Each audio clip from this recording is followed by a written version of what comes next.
thought I was, nah, okay. Now I can hear myself. That helps. So this presentation was prepared. It was requested by the league to try to update the knowledge of the Board of Trustees on what we are driving in legislation 895, Senate Bill 895, and why should every board member support it. So why do we want a bachelor's degree in nursing? It's not driven by prestige, that we want to be equal to the Cal States. The Cal States position is that what we teach and don't teach is governed by the California Higher Education Master Plan that was done 70 years ago, that has not been updated, that stipulates that community colleges can go up to an associate degree, Cal States can go up to a master's degree, bachelor's and master's, and all research-based higher education leading to PhDs is the domain of the UCs. So that still is the case to a large extent. Now the Cal States argued that the UCs don't emphasize very much on degrees in education. We have degrees in education in San Diego and UCLA, a couple, but not that many. It's not a high research degree for them. And so they pleaded that they would like to have doctor's degree in educational planning and educational policy and those kind of things. So they were allowed. Now, when we asked this quest, this battle for bachelor degree of nursing started maybe 15 years ago. We've been at it for that long. And they've been very firm. They have good lobbying. The problem with community colleges is, as I always say, we don't have very good representation. Okay? I've said this many times. If you're in the K-12, K-12 are everybody's kids. My kids, governor's kids, your kids, everyone.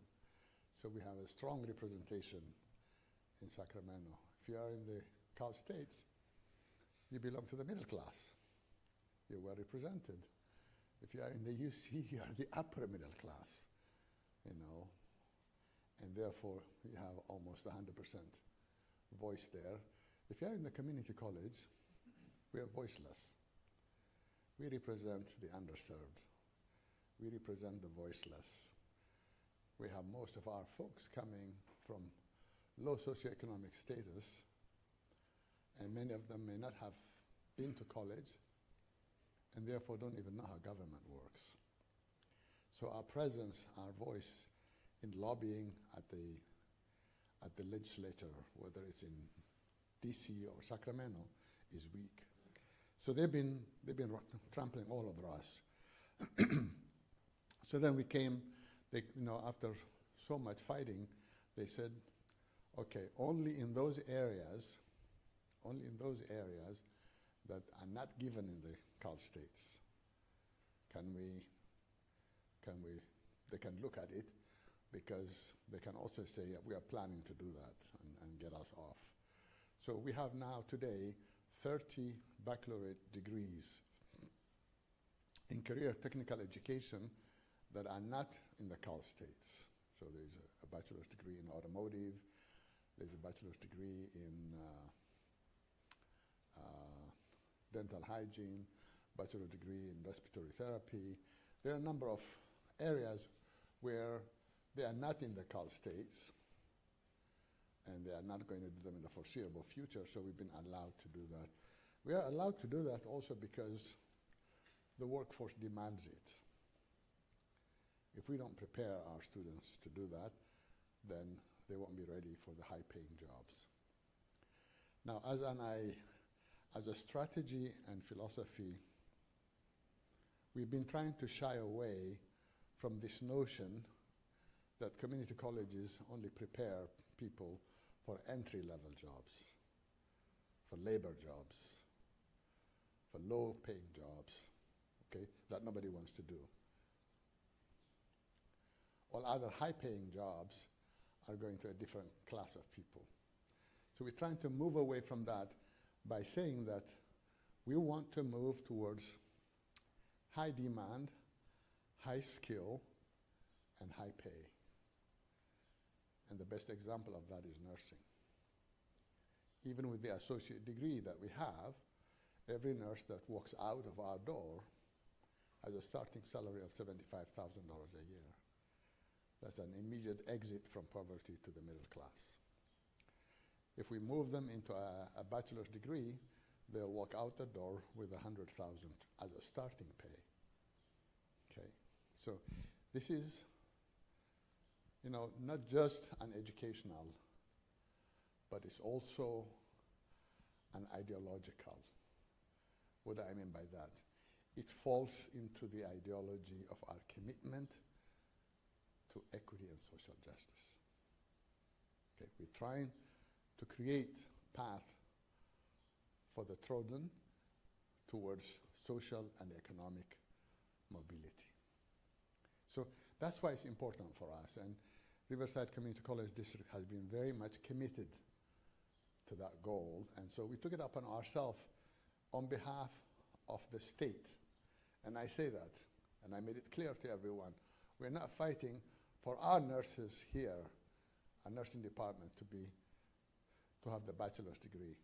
We are fighting the principle for the state, and then we are fine. We said the State Chancellor's office will have the responsibility of selecting 15 community colleges as a pilot, 15 community colleges to start it. We may not be one of those 15. Now, everybody sees us as being the one to even ask us, have you got ideas who's going to join you? Have you selected, recommended this and that? And we said, no, we're not the one doing it. We don't want it to be, you know, parochial. We don't want to be seen as doing only for our college. I've said many times in our region here, we want to have a regional approach. This is why we're calling our Technical Trade Center an Inland Empire Technical Trade Center. So this is going to be for the whole state. So what research do we do? What's the rationale? How do we justify it?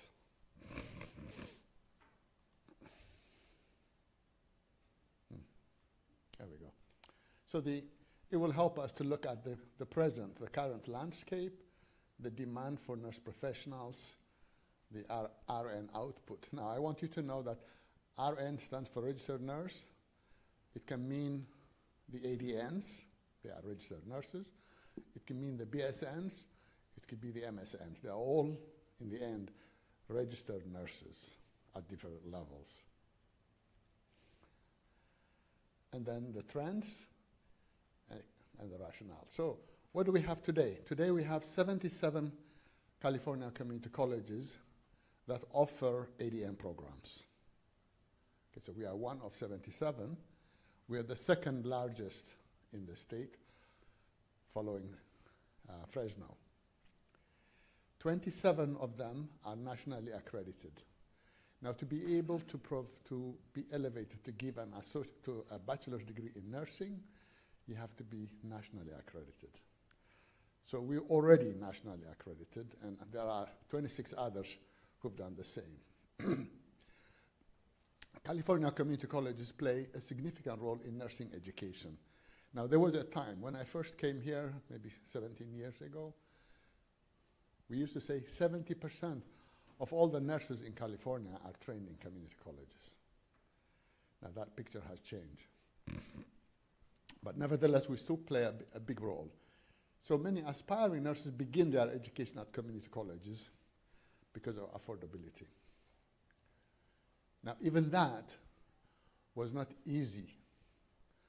I can say I arrived here, I moved from Moreno Valley to Riverside in 2012. And I was in Moreno Valley heading physician assistant program. When we started, diversity was very low. You see that in the professions when you have the entry level, the labor part, if you're a CNA, a phlebotomist, salary with, $15, $20 an hour. It's highly diverse. And as you go up in the scale, it becomes either Caucasians or Asians. So physician assistant was like that. We had to really work hard to change it. And we were the most diverse physician assistant program in the country. We got $2.2 million to expand it when we've shown we can actually diversify and change lives. We had students who came in out of poverty, and in physician assistant, they walk out from graduation and get jobs at a minimum of $90,000. It was a very high-paying job. Nursing was the same here. We had all our nurses were former students. Every one of them were Caucasian in 2012. Now go to nursing and look at that. And in an effort to change, to diversify, what was the resistance? As always, oh, you're going to dilute the standard. No, we are the best nursing program. Now, you're asking us to do this. Standards will be diluted. This past year, nursing graduates, they had 100% pass in licensure exam after the first trial. Unheard. That's the highest qualification you can get. Not a single community college has that. And I said, yeah, that's what dilution of standard means. Yeah, we have the most diverse students, and they've achieved the highest. So we have lived for so long under the assumption that certain categories are not up to standard. That's a mental attitude. And therefore, there is not just the bureaucratic process, there's also the psychological pressure and warfare to say, oh, you know what? College is not for everyone. You're not the college material. And because of that kind of attitude, we have ignored the tremendous amount of creativity and ingenuity that exists within the diverse populations that we have.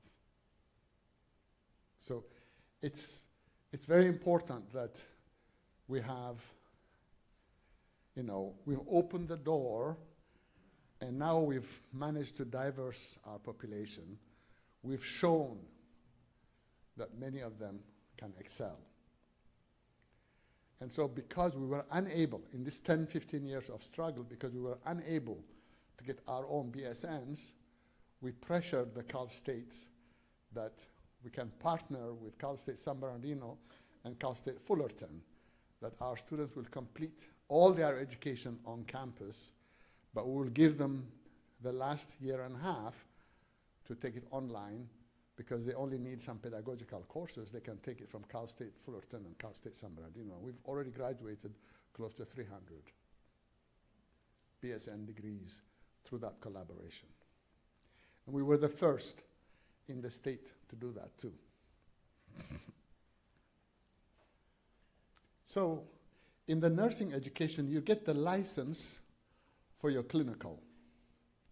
You become a nurse after you've finished the core preclinical and clinical courses. That's the most expensive part of your education. That's like 80% of the price of the cost is there.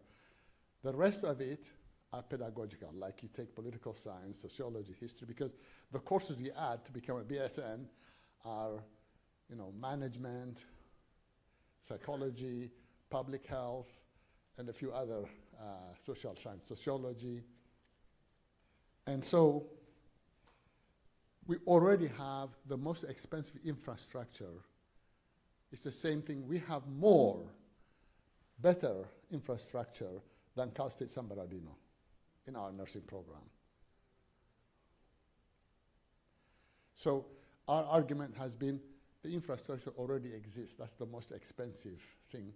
And therefore, the legislature should simply recognize that and see if we can use it. So what's the demand for nurses?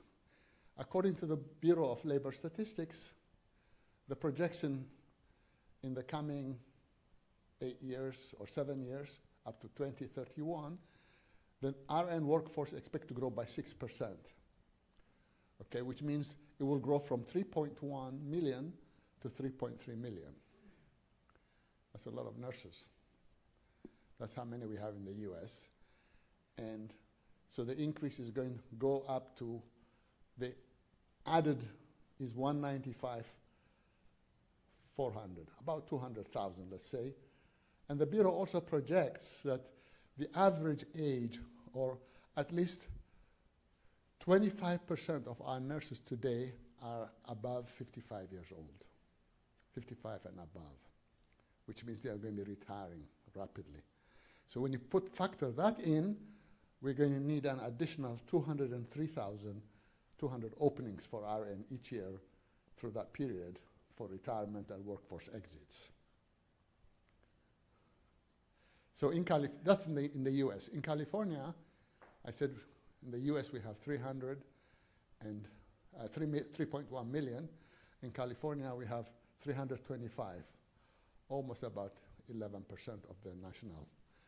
325,620 nurses.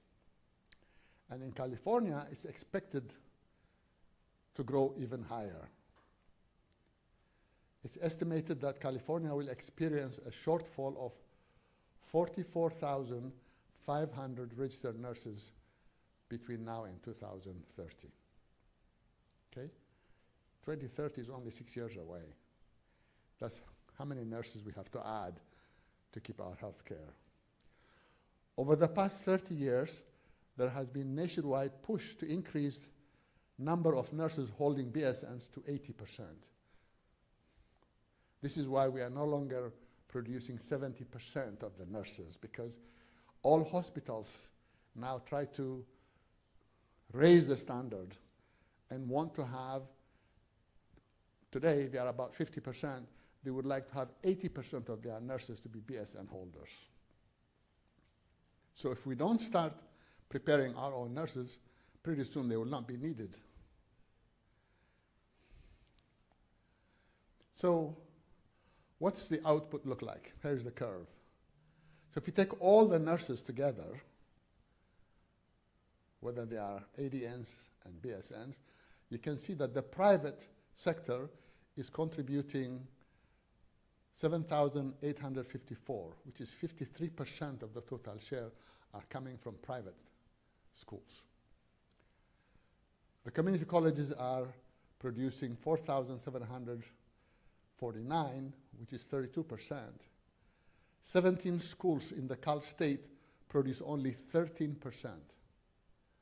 And then we have 3 in the UC, or 4 schools in the UCs, they produce only 2%. So that's the present situation.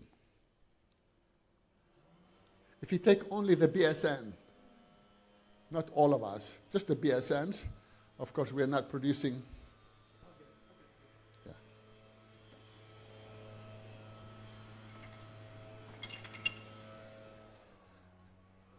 Now you can see that the private is producing 75%. 75% of BSNs are coming from the private colleges, and only 22% from the Cal States and 3% from the UCs, making the public higher education is contributing only 25%, and the private is 75%. Now, what do students in the private sector pay? So, on average, it ranges between 150,000 to 200,000 for those 4 years of education. That's what they charge. And from 2011 to now, they have added 7 new private colleges to train nurses, because this is a multi-billion-dollar business. It's a very high profit business. And now, It's also an economic barrier. Who can cross 150,000, 200,000 wall? So you can look on the other side what the diversity of those people who are accessing this high-paying, high-skill, and high-demand profession look like. They're not going to look like our students. And if any of our own go there, they will be in debt for a very long time. So it's not only, it's an access to meet the challenge and the demand, but it's also a major issue of equity.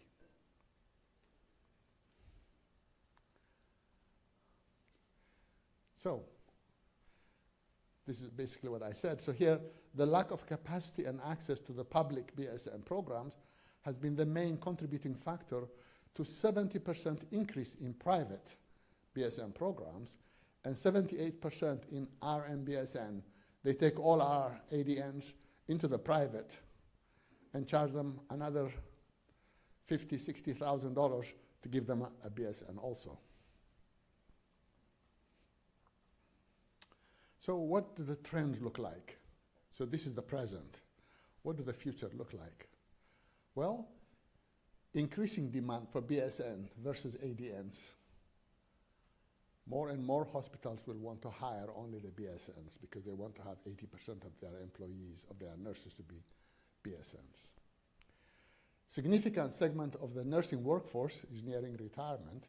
As I said, 25% of California's nurses are 55 plus, and many of them are cutting their hours and may retire soon. Now, look at what the pandemic has also done. This retirement is amplified by the pandemic. Insufficient staffing is raising the stress level of nurses, impacting job satisfaction and driving many nurses to leave the profession. Now, I think many of you were aware during the pandemic how much the burnout impact on nurses has been. Changing demographics signal a need for more nurses to care for our aging population. For the first time in the history of the United States, there are going to be more people who are 65 and above than 18 and below. Just think for 1 second what that means. It's pretty scary for those who are astute in economics and in healthcare. We've reached a stage, for the first time in our history, in 2034, we're going to have more people who are 65 and above than 18 and below. So, in terms of economics, our young, productive workforce is going to be declining. Our older people who are going to be on pension and who are going to need all the health care that costs enormous amount are going to be increasing. So we can't stop that trend. You can't stop aging, can you? I've tried, it doesn't work. Okay? So that's a real challenge. Larger number of older adults means that we'll need increased need for geriatric care, care for individuals with chronic diseases and comorbidities. 60% of our prescription drugs are consumed by those who are 65 and above. And that has not been a large population. Now, as that population increases, you can imagine what the burden is going to be. Okay, so widening gaps. We didn't get enough time to document everything here, but I think everybody saw during the pandemic. The pandemic was an eye-opener. The pandemic became like a big magnifying glass. You know, when you have something written in very fine print that nobody reads, suddenly now you have a huge magnifying glass that everything came up. So all these inequities, we quickly realized this wasn't just a health pandemic. It was an economic pandemic. More importantly, it was a social, justice pandemic. So all the impacts of discrimination and racism and all of that, the inequities, injustices, shine up. We couldn't hide it anymore. That was why there was an explosion of recognition. And then we saw the pandemic disproportionately affected people who have much less access to healthcare. And who are they? They are the population that looks exactly like our students. When we look at regional discrepancies, if you look at nurses per population, doctors per population, hospitals per population, you compare San Francisco area with Inland Empire, there's no comparison. The allocation of resources were done back in 1990 when the population of inland California was very low and population of the coastal areas were very high. Things have changed dramatically, but the formula for allocation has not changed because it's the political power still resides in the coastal areas. I think in my last, I don't know how many lectures I've given, you saw how even though we are the fourth largest global economy, the wealth concentrates around the coastal areas and the poverty is in the inland California. So that's that. And widening gap in access to affordable. So in Sacramento or in La Jolla, I was able to tell people that in 1970, the state of Egypt created what is called the largest dam, the Aswan Dam, by stopping the river Nile. Without the Nile, there's no Egypt. And it was believed at that time this would be the economic engine of a thriving Egypt. And so then the dam was infested by a tiny parasite called bilharzia, schistosomiasis. It resides in the liver and it dilapidates you.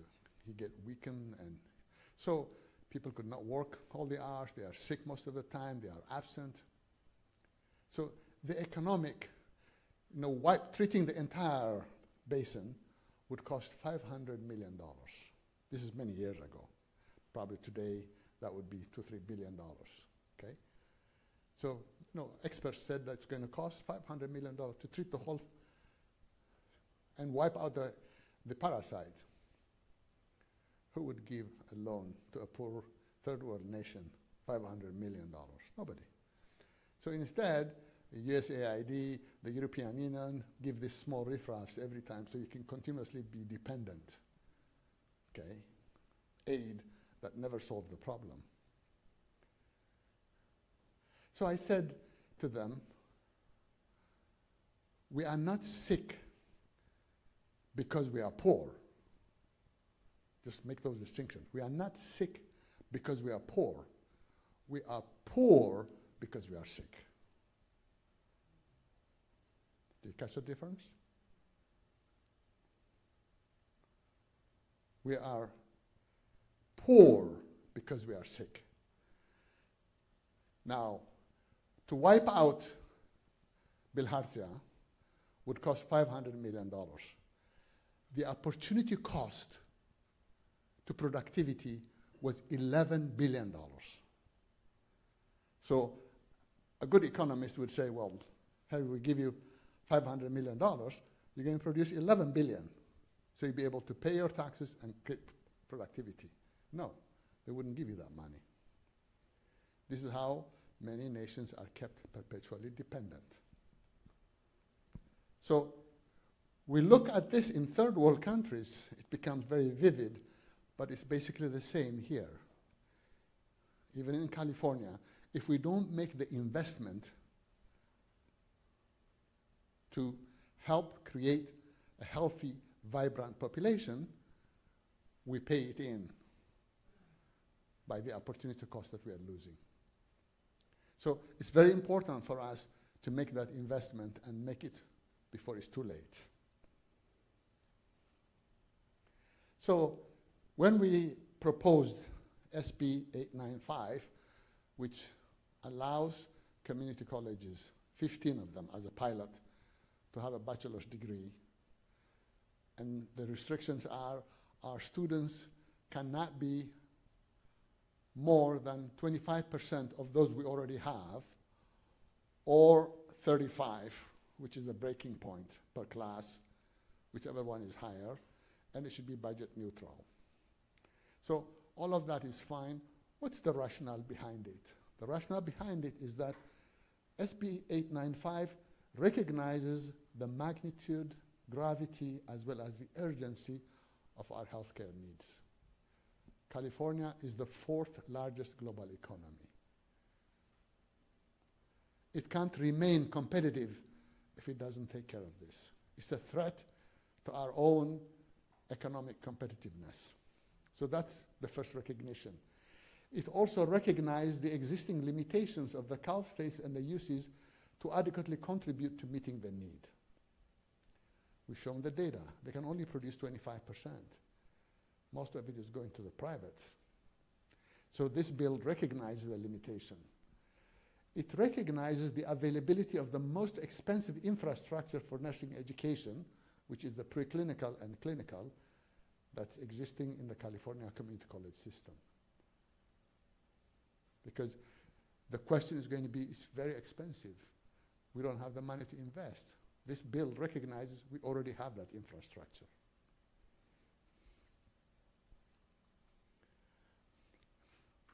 SB 895, by authorizing the deployment of the existing infrastructure to the training of the BSM programs, is paving the way for greater collaboration between public higher education entities to address major healthcare needs. We are not competing with the Cal states. This argument is to simply dispel that we are not, it's not a mission creep. We're not trying to take away the job from them. We are not competing. There's nothing they can do to meet those needs. And therefore, they should see us as their partners so that the public higher education can have a decent level of production to meet those challenges. You can't leave healthcare to the private. That's the most dangerous thing to do. Because when you leave healthcare to the private, what you're doing is you're commercializing people's miseries. You're commercializing sickness so they can make profit out of it. And the people who can't pay are the ones who are going to suffer. SB 895 recognizes the existing regional inequities, especially in inland California, with highly diverse population and the need for cultural competence in the generation of nurses. The most diverse population in California live in the inland California. We now increasingly we learn that health is not just physiological, it's also cultural. There is a need for cultural competency in the health workers to really understand the patients. So this bill will allow much greater production of healthcare workers at high level to help deal with that. SB 895 recognized the current prohibitive cost of BSN program, and by authorizing community colleges to participate, is making access to this high demand, high skill, and high paying profession accessible to the diverse students that we serve. So this price of $150,000 to $200,000 is going to be reduced to $12,000 to $15,000. Okay? That's all students will pay, and when they take full-time, we'll take away the fees through College Promise. It'll be almost free. So that's what we presented, and I can tell you that all the trustees were elated. They were just completely blown away. And so this was presented to the Senate Higher Education Committee, made up of 7 senators. On April 24th, they passed it 7-0, which is a huge success for us.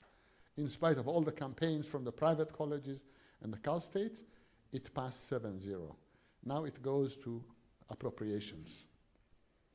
And appropriation is a smaller committee, and therefore we wanted it not to stop in appropriation, because if we have anything to be discussed in appropriation, it gives our distractors another chance to stop it there before it goes to the floor. So we removed any kind of money.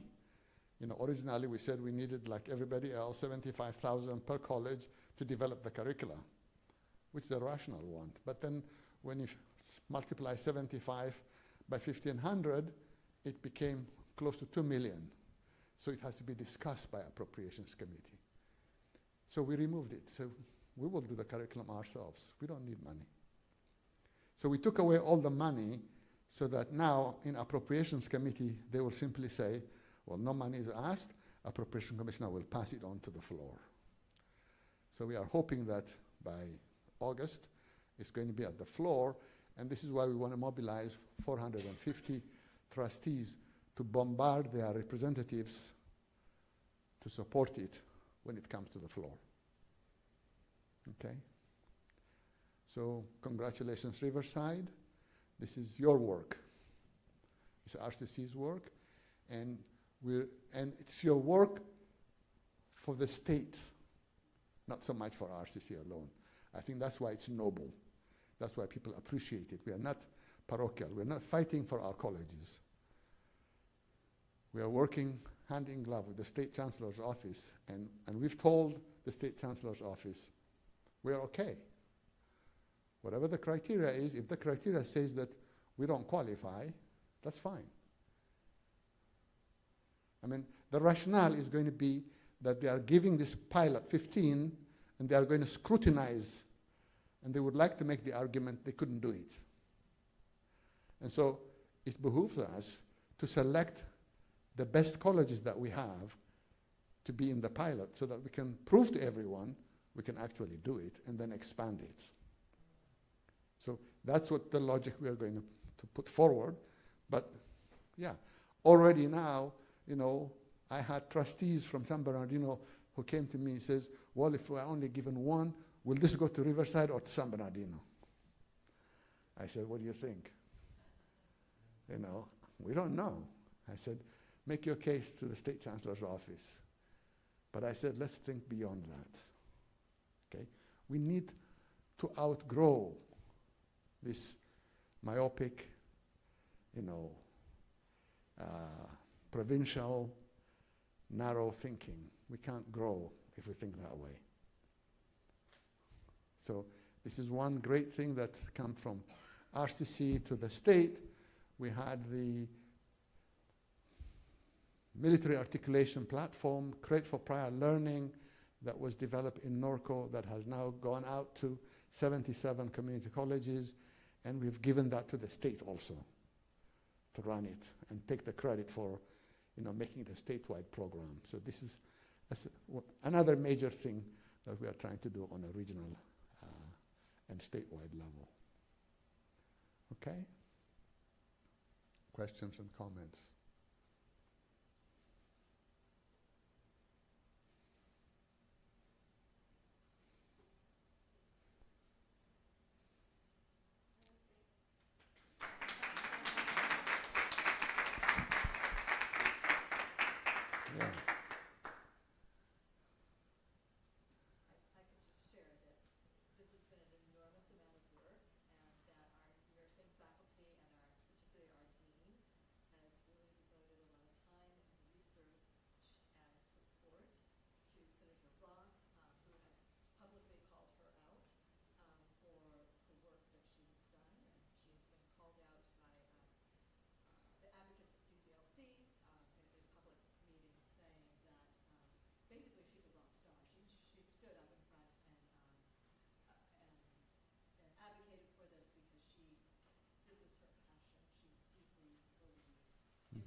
Yeah, she's currently the president of the state, nursing programs. The nursing, community college nursing program have an internal association, so she serves as a president. But we have been leading. The nursing program here has been leading throughout for many years, even from the days when Sandy Baker was here. So it's a tradition, it's a history. I think that we're doing very well. We're working now in a huge master plan, $850 million project or master plan to upgrade Ben Clark Training Center to be one of the largest public safety centers in the state and could be in the nation.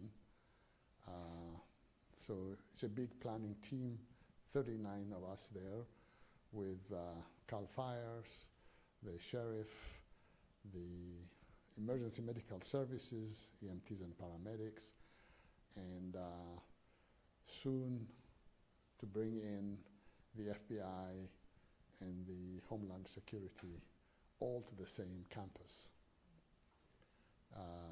So yeah, we have a whole lot of exciting things ongoing right now on many fronts.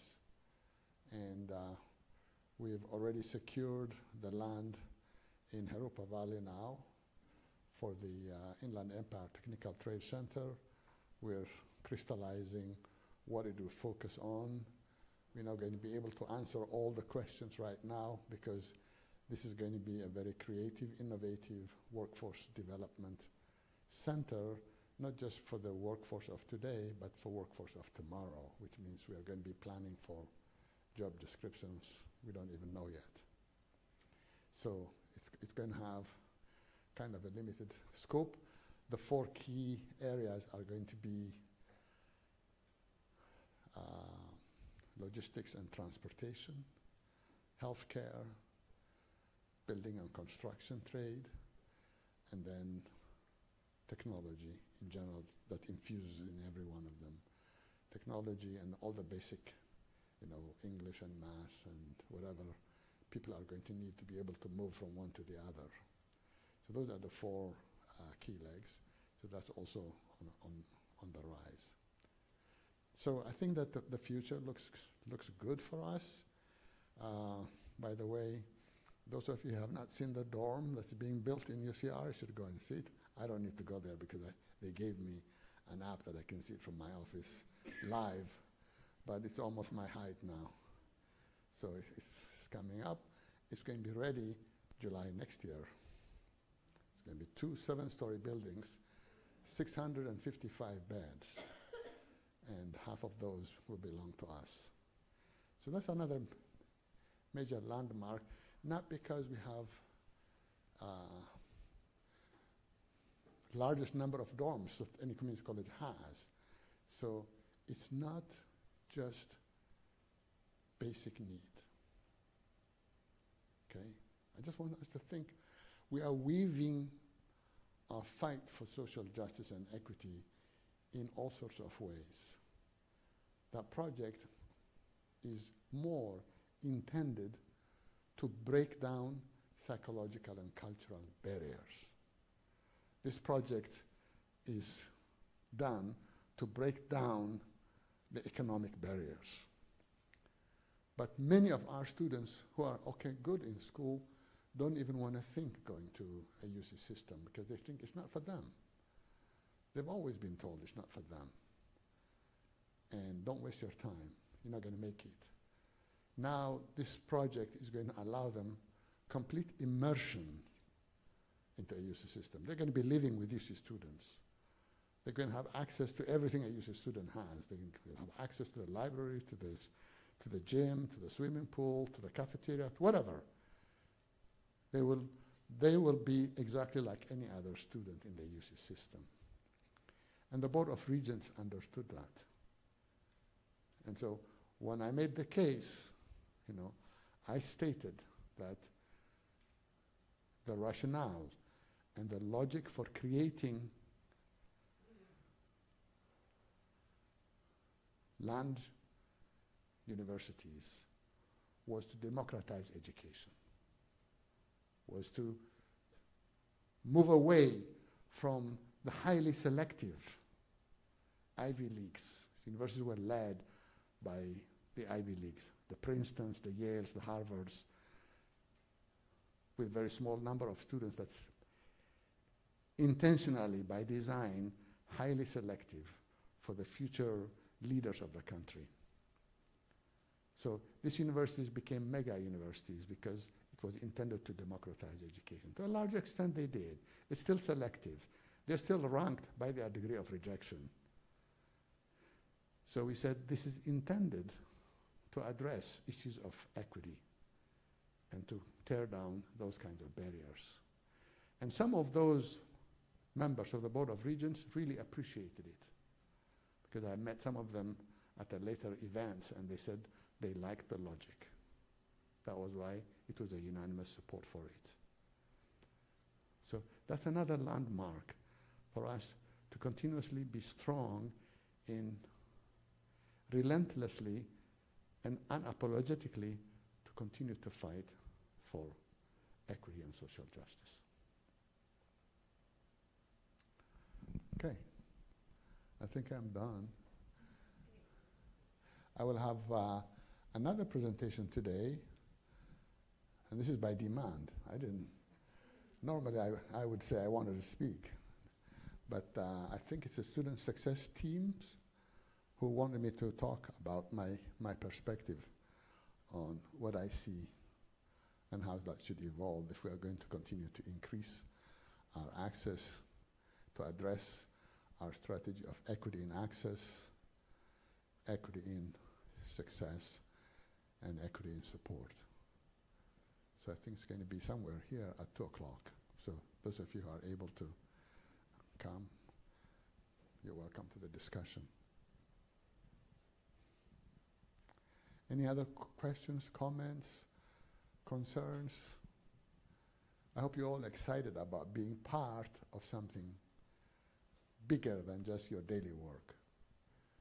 Okay, my goal is to motivate people to see that you're doing something far larger than just coming to work and do whatever you do every day. You know, sometimes it feels boring because you're doing the same thing day in and day out, but it all weaves into a much greater design, a much greater work. So all this work cannot be done without everybody else, all of you doing your work and doing it at a high level.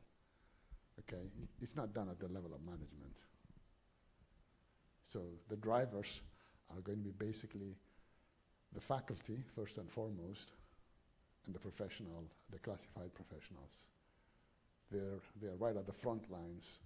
We're only trying to create the space and provide the support and the equipment to accomplish it. Okay, so feel empowered. Okay, what time is it? Oh yeah. Well, thank you. Absolutely.